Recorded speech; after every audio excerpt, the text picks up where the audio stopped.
Halo semua, perkenalkan nama saya Fadila Sania, saya dari MKI 2. Di sini saya akan menjelaskan tentang fotografi. Ada apa aja sih di fotografi? Nonton terus ya videonya, jangan di skip. Yang pertama ada waktu shoot. Waktu shoot yang tepat untuk mengambil gambar di luar ruangan adalah di pagi hari dan sore hari. Jika kalian ingin mengambil gambar pemandangan, waktu yang tepat adalah ketika matahari terbit dan matahari tenggelam. Selanjutnya ada kategori dalam fotografi. Yang pertama ini ada abstrak.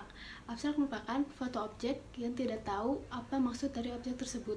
Nah, biasanya foto ini tuh mengutamakan keindahan komposisi gambar seperti warna, bentuk, tekstur, dan elemen-elemen grafis lainnya. Yang kedua ada arsitektur.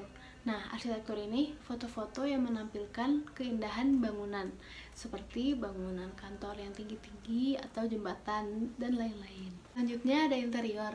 Nah, interior ini objek utamanya adalah interior ruangan dan berbeda dengan yang tadi arsitektur karena kalau arsitektur itu lebih menunjukkan eksterior ruangan. Selanjutnya ada jurnalistik. Nah, jurnalistik ini merupakan foto-foto yang diambil untuk merekam sebuah peristiwa penting dalam kehidupan sehari-hari. Misalnya kecelakaan, kemacetan, bencana alam, dan lain-lain. Nah, foto ini biasanya digunakan untuk kepentingan sebuah berita. Selanjutnya ada foto landscape. Nah, landscape fotografi ini merupakan fotografi yang menyajikan pemandangan alam. Selanjutnya ada fotografi makro. Nah, jenis fotografi ini lebih menonjolkan detail yang tajam. Dan foto yang diambil membingkai sebuah objek yang pembesarannya 1:2 dan 1:1. Biasanya fotografi ini tuh memotret serangga atau air dan lain-lain. Selanjutnya ada street fotografi. Street fotografi atau human interest biasanya menampilkan objek foto berupa manusia.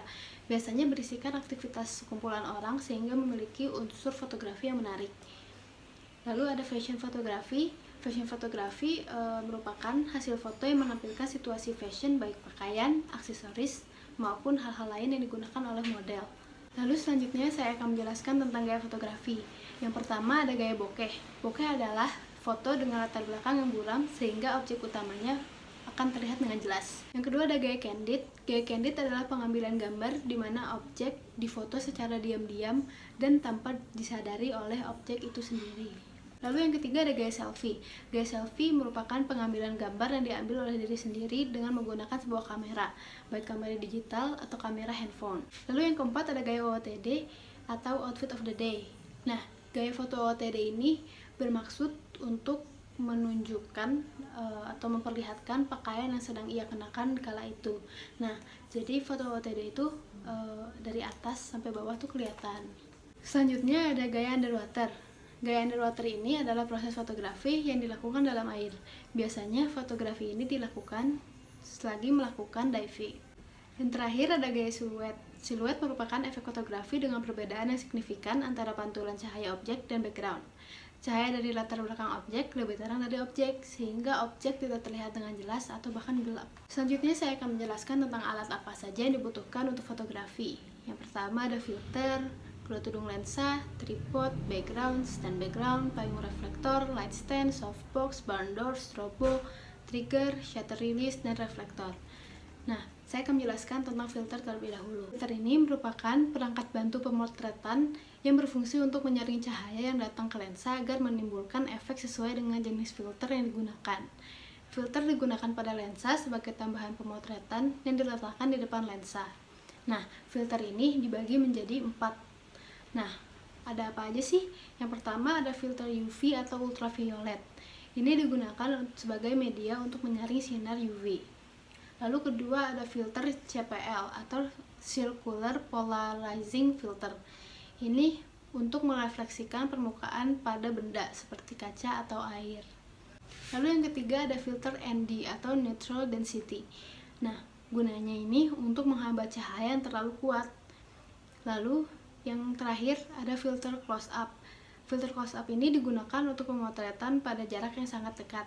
Misalnya seperti tadi fotografi makro itu menggunakan filter close up. Selanjutnya ada tudung lensa. Tudung lensa ini berguna sebagai penghalang untuk cahaya yang tidak diinginkan datang ke lensa kamera yang dapat mengakibatkan flare pada hasil pemotretan. Lalu selanjutnya ada tripod. Tripod adalah alat bantu pemotretan sebagai fungsi penyangga kamera agar tidak terjadi goncangan atau shaking pada saat pemotretan. Selanjutnya ada background. Background yang biasanya berbahan kain ini berfungsi sebagai latar belakang dari objek yang difoto. Biasanya, background ini menggunakan berbagai macam gambar, pola, serta warna, seperti green screen. Selanjutnya ada stand background. Stand background merupakan alat pembantu berdirinya background yang digunakan. Lalu ada payung reflektor. Payung ini berguna agar sifat cahaya yang dihasilkan pada gambar lebih luas, sehingga bayangan dan cahaya keseluruhan tampak lebih halus. Selanjutnya ada slide stand. Light stand merupakan alat yang dapat digunakan sebagai penyangga lampu studio. Selanjutnya ada softbox. Softbox berfungsi sebagai pencahayaan yang lembut. Softbox ini terbuat dari kain yang jika semakin besar softbox, maka semakin lembut cahaya yang dihasilkan. Lalu ada barn doors. Barn doors ini memiliki kegunaan untuk mengarahkan cahaya yang keluar dari sumber cahaya. Selanjutnya ada strobo. Strobo ini berfungsi untuk memberikan cahaya namun dengan ukuran yang besar, sehingga jangkauan cahayanya luas dan bisa kita atur sesuai apa yang kita inginkan. Lalu selanjutnya ada trigger.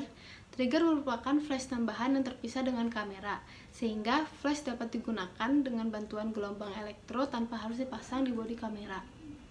Selanjutnya ada shutter release. Shutter release berfungsi sebagai pengganti shutter pada kamera, namun dengan bantuan kabel, sehingga dapat meminimalisir goncangan pada saat menekan tombol shutter. Selanjutnya ada reflektor. Reflektor digunakan untuk memberi cahaya tambahan yang merupakan pantulan dari cahaya main light. Selanjutnya saya akan menjelaskan tentang lighting. Nah, lighting ini ada 3 arah utama cahaya. Yang pertama lampu depan, lampu belakang, dan lampu samping. Nah, lampu depan ini subjek umumnya datar dan tidak ada bayangan. Lampu belakang, pencahayaan berasal dari belakang objek. Dan lampu samping, cahaya dari sudut kanan atau kiri ke arah subjek.